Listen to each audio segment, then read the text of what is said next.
Tapi dalam filem Keluang Man, ya Allah, kenapa pengarah dia reveal hero macam tu saja? Sayang.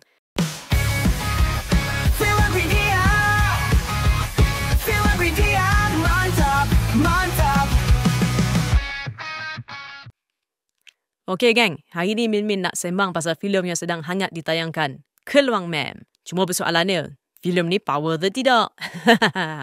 Min Min dah tengok, jadi Min Min akan review filem ni. Yes. Kita go dengan part 1, kelemahan dulu. Yang pertama, reveal hero dia tak wow, sayang betul.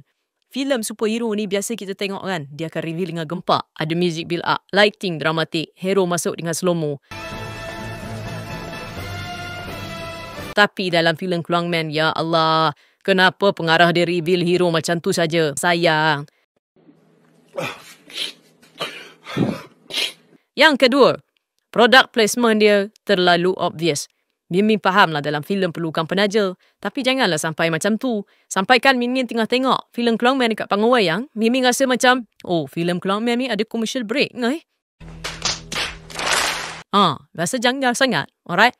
Yang seterusnya, yang ketiga, CGI effect. Of course, CGI effect ni tak mencapai lagi Hollywood punya standard. Ada beberapa babak ni yang kita nampak sangat CGI dia kurang berkesan. Tetapi, a good try. Tahniah director. Part 2, kekuatan. Jujur Min Min cakap, banyak benda yang buat filem ni lain macam sedap dia. Okey, yang pertama, pace cerita dia laju geng. Tak bosan. Sebab apa? Act 1, Act 2, Act 3. Intro, konflik, climax, ending, semua steady dari awal sampai habis. Dia tak ada plot hole yang, kenapa ni? Alah bosannya. Best. Yang kedua, look and feel dia dah macam filem luar negara. Min Min ulang, dah macam, bukan sama Serious talk. Dari sudut visual, color tone, sound design, terutama lighting geng. Semua dia bagi vibe macam filem luar negara. Kita tengok, kita rasa macam, oh, ini bukan filem Malaysia, another level. Yes. Magic.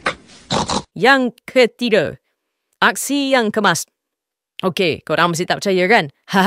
Walaupun fight scene dia mungkin tak sedarang Marvel atau DC, tapi untuk filem Malaysia, memang solid geng. Koreografi dia kemas, editing dia tak sekabut, kamera dia tak shaking-shaking. Min Min berani cakap lah, filem ni lebih best dari filem Sherif dan Blood Brothers yang seangkatan. Dan yang terakhir, inilah kekuatan paling besar dalam filem Keluang Man. Tahniah kepada pengarah dia. Pengarah dia menggunakan teori ataupun konsep break the fourth wall dengan logik. Faham tak? So, macam Deadpool version kita lah. Bebas, kreatif dan unpredictable. Okey, Min Min punya rating untuk filem Keluang Man, 85%. Mantap! Alright geng, dapat sesuatu? Pergilah tengok.